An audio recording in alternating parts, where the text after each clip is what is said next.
Hello London, we are ready for your vote. Hello, I'm Steven Perkins, and this is Douze Points, the Eurovision podcast from the team that brings you Binge Watch. It is Monday, 3rd of February, and we've got another deep dive coming up for you in which I'm going to look at the times where the juries and the televoters were deeply divided on particular songs. But first, let's take a look at the latest news. First up, the draw for the semi-final allocations in this year's contest was held in Basel on Tuesday, and we now have a rough idea of the shape of the two evenings. Competing in the first half of Tuesday's semi-final in May will be Estonia, Iceland, Poland, Portugal, Slovenia, Sweden and Ukraine. And in the second half will be Albania, Azerbaijan, Belgium, Croatia, Cyprus, Netherlands, Norway and San Marino. On Thursday, competing in the first half of the semi-final will be Armenia, Australia, Austria, Greece, Ireland, Latvia, Lithuania and Montenegro, and that means the second half will be occupied by Czechia, Denmark, Finland, Georgia, Israel, Luxembourg, Malta and Serbia. We've also had a few confirmations of artists and songs from internal selections over the last week, even if there's nothing to hear from them just yet. 28-year-old singer and actress Luan has been selected to compete for France, with the song to be revealed at a later date, while Czechia's previously announced artist Adonis will be performing a song called Kiss Kiss Goodbye. Also, Austria will be sending JJ, who competed on The Voice UK under his government name of Johannes Pietsch in 2020, with the song Wasted Love, and that's going to be released in March. Greece, Belgium, Slovenia and Spain also concluded their national finals this week, so let's take a quick look at the results of those. Greece's Ethnikos Telikos was won by Claudia with Astaromata, or Starry Eyed, which was one of the pre-contest favourites. This one made a strong instant impact on me. It feels very controlled and powerful, and I think it could do really well for them. Given that it's more of a slow number, I'm really intrigued to see how they're going to stage it for maximum dramatic impact. Belgium's entry couldn't be more different from Greece's. They're sending Red Sebastian with Strobe Lights. This is a trance banger that absolutely romped home in Eurosong 2025, winning with both the juries and the televote. He had a margin of over 200 points over the song in second place in the televote, so it was a decisive victory in every conceivable way. I'm not sure about the live performance from the national final though. I think it was a little bit shaky, but there's plenty of time between now and May to refine that, and the song itself feels like a solid base to build from. Slovenia's national final was pretty much a two-horse race between Klemen with How Much Time Do We Have Left and July Jones with New Religion, and it ended up being fairly close, but also kind of not. Klemen won the juries by a margin of just 1 point, but then had double the televote points of July Jones. Honestly, based on these two songs, I think it was the right call. I don't know if either one had much chance of qualifying for the grand final, but there's something simple and beautiful about the lyrics and the performance of How Much Time Do We Have Left that really moved me, and I think there's at least an outside possibility of it connecting with the viewers at home on the night. While I think New Religion was a bit too by the numbers to have much of a shot either way. Finally, after an edition of Benidorm Fest that did seem a little bit underwhelming on the quality front, Melody emerged triumphant as this year's representative for Spain with Esa Diva, or That Diva. I'm in two minds about this one. It's fun, and it has got some attention-grabbing staging already in place, but it does feel a little bit like asking your mum if you can have Chanel again, and your mum telling you that you've already got Chanel at home.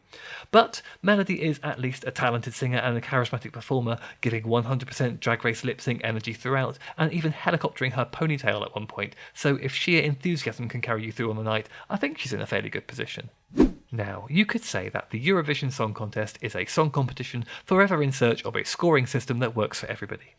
For the first 40 years of its life, the points were awarded by national juries, sometimes comprised of industry professionals, sometimes of ordinary members of the public. But inevitably, as time and technology marched on, the viewers at home wanted to have more of a say in shaping the outcome of the contest. From 1998, the contest operated on an almost exclusive televote system for over a decade, but this too came in for criticism over the number of countries that always seem to vote for their neighbours, irrespective of the quality of the song. So, from 2009 onwards, for the grand final at least, the votes have been split 50-50 between a national jury and a public televote. Inevitably, this system hasn't been perfect either, as the juries and the public tend to respond to very different types of songs, and since the joint voting system was brought in, we have had multiple occasions where a song that was top of the table with the juries did significantly worse in the televote, or vice versa. So, for this week's episode, I decided to crunch the numbers and work out the biggest differences of opinion between the juries and the televote. I'm just going to quickly share how I worked this out first of all, with a big shout out to my husband for being very much the stats-minded person in our household and helping me to come up with a formula to work all of this out.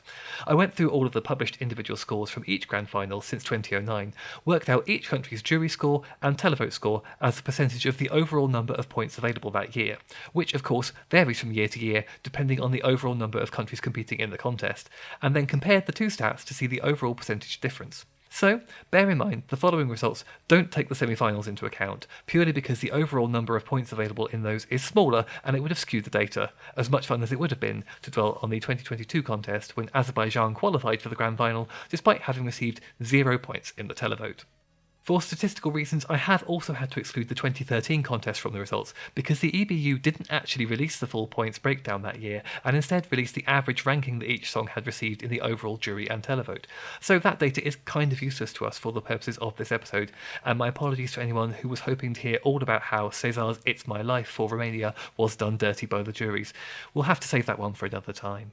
So, what we're going to do is a top of the pop style countdown of the top 10 songs at each end of the scale, and we're going to start with the songs that got a huge response from the viewers at home, but didn't get such a warm reception from the juries. As a little spoiler, I will reveal in advance that there are 2 countries that feature on this list twice, and 1 that narrowly missed being on it 3 times. We are going to start with one of the 2 countries that is on this list twice. That's Italy. At number 10, we've got their entry from 2018, Non mi avete fatto niente, or in English, the slightly less catchy sounding You Haven't Done Anything to Me, by Ermal Metto and Fabrizio Moro. This one finished in 17th place with the juries, scoring just 59 points, but it got a huge boost in the televote, finishing 3rd with 249 points, a difference of 7.62%, propelling it to 5th place overall. I am going to hold my hands up and say that I'd kind of forgotten about this one, possibly because the massive surge it got on the televote kind of got lost in the great Netta versus Fuego battle of that year. I can't really speak to why the juries weren't moved by it, but I do think its appeal with the public is a lot easier to explain. It's a classic Eurovision call for peace that referenced specific recent terrorist attacks, and the performance was accompanied by messages flashing up on the screen in a variety of languages that I think would have helped to make the whole thing feel a lot more personal in a whole bunch of countries. Beyond that, it was a beautiful, heartfelt performance, and it was also the last song performed that night in slot number 26, so you can't underestimate the impact of it being the last thing that viewers saw and heard before the voting lines opened. You won't have to wait long for Italy's second appearance in this part of the countdown, because here they are again at number 9, this time with their entry from 2015, Il Volo with Grande Amore, or Great Love. This is a different situation to 2018, because it's not like this one was unpopular with the juries at all. It actually finished 6th overall with them, with 184 points, but it still makes it onto this list because it absolutely romped home in the televote, finishing top with 366 points, a difference of 7.84%, and enough to put it 3rd on the overall leaderboard with 292 points. Remember, this was back in the days when the jury and televote scores were combined into a single set of points from each country. Again, the public appeal here isn't difficult to spot. It's an extremely X-Factor friendly, semi-operatic performance from 3 conventionally attractive men, and it was, again, in the very last performance slot of the night. Moving on to number 8 in our countdown, it's Poland. Now, if I were a betting man, the Polish entry I would have put money on making it into this top 10 was the 2014 entry by Donatan and Cleo, Mi Sloviania, We Are Slavic. You know, the one with the sexually suggestive milkmaids churning butter, as spoofed by Mel Gedroich in the 2023 contest in Liverpool. But, believe it or not, that's actually only in 15th place. No, this one is the 2016 entry, Colour of Your Life by Michal Sprak. This one finished in 25th place with the juries that year, picking up just 7 points, its highest score with the juries being 3 points from Lithuania. But it had the luck to be part of the very first contest, where the jury and televote scores were tallied separately, resulting in it zooming up the scoreboard at the end of the night after finishing 3rd in the televote, scoring 222 points, a percentage difference of 8.83%, bringing Poland up to 8th place that year overall.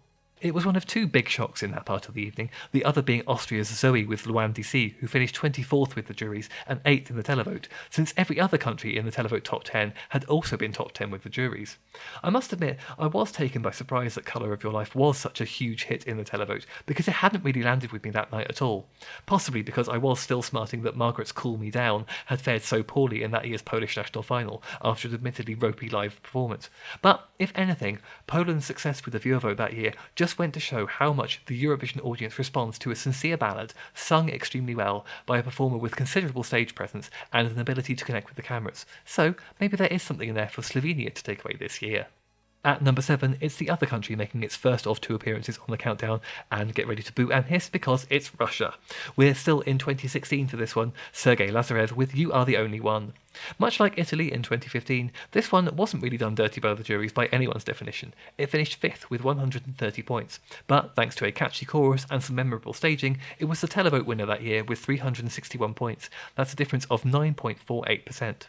In what turned out to be an interesting set of results for the first explicit jury and televote split reveal in Eurovision history, neither the televote winner nor the jury winner, that was Australia's Dami Im with Sound of Silence, ended up winning overall, since Australia could only manage 4th in the televote, and Ukraine's Jamala with 1944, who was the runner-up with both the juries and the televote, ultimately took the win with an underdog victory that I think no one really saw coming, which made it all the more exciting.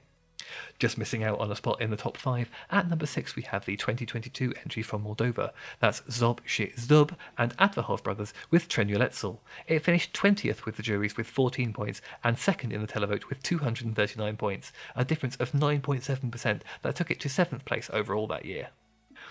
I can honestly tell you I don't need to do a particularly deep dive to explain the appeal of this one because I remember it really vividly.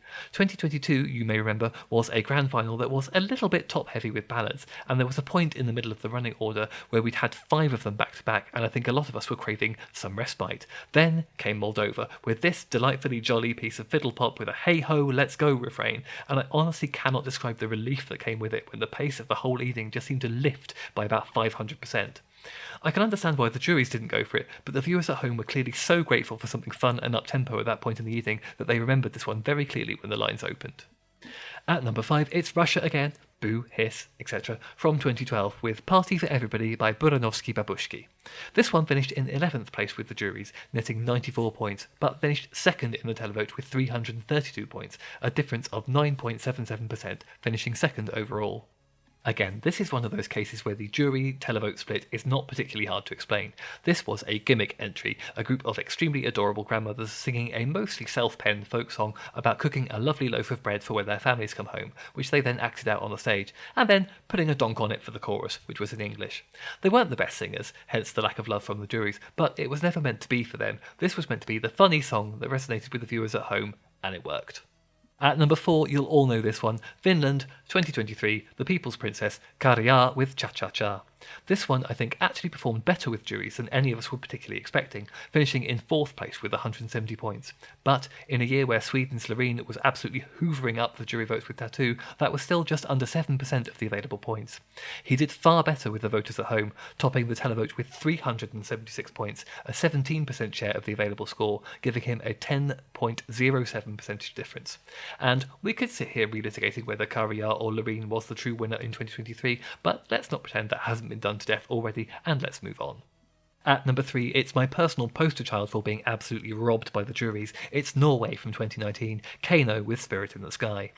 Norway received 40 points from the juries, finishing in 18th place and picking up just 1.68% of the available points, but proceeded to top the televote with 291 points, drawing 12.24% of the available points and making that a 10.56% margin of difference. This one's an interesting case because it's on record that there were technical problems with Kano's performance during the jury rehearsal for the grand final in 2019, to the extent that the Norwegian delegation requested a do-over of their performance, but the request was denied by the EBU. So we'll never know for sure if the technical problems that they experienced truly marred the jury's impressions of Spirit in the Sky, but it is worth noting that they had similar results in the semi-final, winning the televote but finishing 11th with the juries, so it seems like the juries just plain didn't really like this song. Incidentally, Norway's final placing of 6th on the grand final leaderboard is the worst placing a televote winner has received under the current system, and honestly, I hope all of those alleged music industry professionals responsible are now blacklisted. At number 2, it's Ukraine in 2022, Kalish Orchestra with Stefania. They finished 4th with the juries with 192 points and topped the televote, receiving 439 points, making for a percentage difference of 10.65%. I don't think you particularly need me to explain the circumstances of this one. We all knew Ukraine were going to top the televote in 2022, and it was only really exceptionally strong entries from the United Kingdom, Sweden and Spain that year that stopped them from ranking higher with the juries. Incidentally, Ukraine were the country I mentioned at the beginning who almost appeared 3 times on this list, as they're at number 11 for their 2021 entry, Go A with Shum, and number 13 with their 2024 entry, Aliona and Jerry Hale with Teresa and Maria, so we can deduce that Ukraine are reliably popular in the televote, even if they don't always get as much love from the juries. And at number 1, well, you've probably guessed it, we're in 2024, it's Israel's Eden Galan with Hurricane. She finished 12th with the juries, receiving 52 points, and finished 2nd in the televote with 323 points, which works out at a 12.23% difference in points. As we've mentioned previously on this podcast, as far as Israel's participation in 2024 and beyond is concerned, we only report on the bare factual matters, so that's the end of it. There was a very pronounced difference in the jury and the televote. Okay, so now we've got that one out of the way, let's turn our attention to the grand finalists who were beloved by the juries but did not have the same appeal with the viewers at home. Before we start this top 10, there's only one country in this countdown twice, although Portugal narrowly missed that happening to them by charting at number 11 for their 2024 entry, Grito by Yolanda, and number 12 with their 2022 entry, Mauro and Saudade, possibly because Portugal tend towards the more serious muso entries at Eurovision. Also, interestingly, 2 contests are responsible for 5 of the songs we're about to reveal, so clearly, spoiler alert, 2018 and 2019 were quite divisive years. Let's get things rolling at number 10, Czech Republic, with our first song from 2019. That's Lake Malawi with Friend of a Friend. This one quite surprised me because in my head this one always felt like more of a televote favourite, but it is quite divisive. There's something about the calculatedly cheeky indie popness of it that can be quite irritating. They finished 8th with the juries, receiving 150 points, but when the public's turn to vote came, they only received a total of 7 points, ahead of only the United Kingdom and Germany, and working out at a 6.01% points difference. I think the running order did play a part here. This had a reasonably healthy televote in the semi-final, but crashed and burned in the final after they performed in slot number 3 out of 26 countries. Up to number 9 now, and in a pleasing inversion of the previous top 10, this time it's Italy from 2011, getting the bulk of their support from the juries rather than the televote. This was, of course, their big return to the contest for the first time since 1997, Raffaele Gulazzi with Badness of Love. He finished top with the juries, receiving 251 points, but was only 11th in the televote with 99 points, a percentage difference of 6.09%. So again, this wasn't one of those scenarios where it got a terrible reception from one set of votes, just a less enthusiastic one. Watching this one back, I can kind of see why it might have appealed to the juries more than the voters. It is quite muso in its leanings, and there is something a little bit antiquated about the jazziness of it that I think might have left viewers at home just a little bit unmoved. Into position number 8 now, and we're back to 2019 again with the first of 2 appearances for Sweden in this top 10. We have covered before on this podcast how, despite Sweden's dominance at Eurovision, they are often more popular with juries than they are with the voters at home, and that was certainly true here with Too Late for Love by John Lundvik. Despite being announced as the jury winner on the night, John actually finished in 2nd place with the juries, for reasons we'll explain in a minute, netting 241 points and emerging as what seemed like a strong contender for the win. It looked like it was coming down to Sweden versus the Netherlands to take the victory, but when the televote was revealed, John had finished in 9th place with 93 points, leaving Sweden in 5th place overall, with a 6.22% difference in the votes. There are many explanations we could consider here. Was it the song's underpowered chorus? Was it the uncomfortable truth that black singers often underperform in the televote at Eurovision? Or could it be that the voters had discovered that John was also responsible for co-writing the UK's entry that year, Bigger Than Us by Michael Rice, and felt he needed to be held accountable for his crimes? We may never know. At number 7, it's a slightly surprising entry on the list, Latvia in 2015, Aminata with Love Injected. This was, again, back in the times when the jury and the televote were delivered as a combined overall score, so it wasn't so immediately obvious when there was a measurable difference between the two, but Aminata actually finished 2nd with the juries, receiving 249 points, but only 8th with the public, receiving 100 points, for a 6.42% difference. There's not really a lot to say about this one, in all honesty. I thought this song was a banger, and it was clearly popular with the televoters, but they just weren't as down for it as the juries were. But that said, it still doesn't feel particularly like a miscarriage of justice, given that it still finished in 6th place overall, breaking a 6-year non-qualifying streak for Latvia and giving them their best result in 10 years. In 6th place, perhaps controversially, the only contest winner on this side of the list, Switzerland's Nemo with The Code from 2024. As you probably all remember, Nemo romped home with the juries last year, taking home 365 points, a fraction over 17% of the total points available, and giving them a lead of over 100 points over the jury's runner-up, France's Slimane with Mon Amour. However, Nemo only finished 5th in the televote with 226 points, still an incredibly strong score and over 10% of the available points, but a significant difference of 6.75% over their jury score. Mind you, let's just agree there was a lot going on with the televote in 2024, and it was kind of a law unto itself. Everyone lower than 10th place that year got fewer than 50 points. At 5, it's Australia in 2017, Isaiah with Don't Come Easy. This was a slightly more jarring split. He finished in 4th place with the juries with 171 points, but 25th in the televote, picking up just 9 points and knocking him down to 9th place overall, a percentage difference of 6.94%. After encouraging results from their first 2 stints at Eurovision, I think this was primarily the novelty wearing off for Australia. At this point, they were being treated like any other country, and as the standard of their entry started to slip a bit, so did their scores. It's something of a recurring problem for Australia at this point. If they'd been doing a top 20 rather than a top 10, they would have been on the list 4 times, and they've only competed at Eurovision 9 times in total. At number 4, it's Malta from 2021. That's Destiny with Je me casse, or I'm Outta Here. She was one of the favourites in that year's contest and made it to 3rd place with the juries, picking up 208 points, but was only 14th in the televote, picking up just 47 points. That's a difference of 7.18%. Since she did well in the televote in her semi-final, I think this was largely a combination of 2 things. A much bigger field at play in the grand final, where there were quite a few up-tempo pop songs reasonably similar to Je me casse and competing for the same voters, and the age-old running order issue, as she was on 6th in a field of 26. Number 3 takes us to 2019 for the 3rd and final time, and this is the one that I think you've all been expecting to hear, North Macedonia's Tamara Tedevska with Proud. She won the jury vote that year, although not in the results that actually aired on the night, which gave the victory to Sweden, due to an error in the compilation of the aggregated result that replaced the Belarusian jury, who were dismissed after breaking the rules during the semi-finals that year. She scored 247 points from the juries, but finished 12th in the televote with just 58 points, a difference of 7.95%. I remember Tamara taking this in good spirits because I think she knew what we all knew, that her song was technically accomplished and the sort of thing that does absolutely hit the sweet spot with juries, but was just a little bit too unexciting to ever be a truly competitive force in the televote. Just missing out on the top spot is Austria from 2018, Cesar Sampson with Nobody But You, famously a song that was originally on the BBC's You Decide shortlist for that year until Austrian broadcaster ORF offered him an automatic internal selection slot. This was another jury winner overall, taking 271 points, but finished in 13th place with the televote, gathering just 71 points for a difference of 8.02%. I remember at the time being quite surprised by how well this did with the juries, but honestly I think, if anything, the passage of time has vindicated the juries on this one. It's a really high quality pop song with excellent live vocals, and the only thing that really lets it down at any point is the fact that the chorus is slightly weak. And at the top spot, who else but Sweden, also from 2018.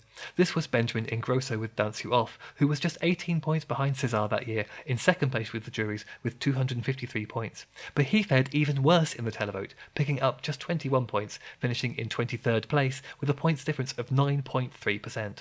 This one, I think, might have been the staging more than anything. It suffered from both the trying to do a music video on stage problem, which never goes down particularly well at Eurovision, and also something about it just came off a little bit creepy more than anything. Still, not to get too Alan Partridge about it, but arguably Benjamin did have the last laugh, getting to come back to perform as an interval act in the first semi-final of 2024 as a successful, established artist with a parade of his post-Eurovision hits that were back-to-back bangers. Okay, that's it for this week. I hope you've enjoyed this slightly stat-heavy rundown, and maybe it's given you a little bit more insight into the viewer voting patterns over the last 15 years or so. I know it's been fairly informative for me anyway. Thanks for listening. We've got some great stuff coming up in the next few weeks, including some guests coming on to chat about the latest national final results and how this year's contest is shaping up. So don't forget to hit subscribe on your podcast platform of choice to make sure you don't miss any of that, and please do leave us a positive review or a 5-star rating if you feel that way inclined to help us in those all-important podcast charts. Until next time, good night Europe and good morning Australia.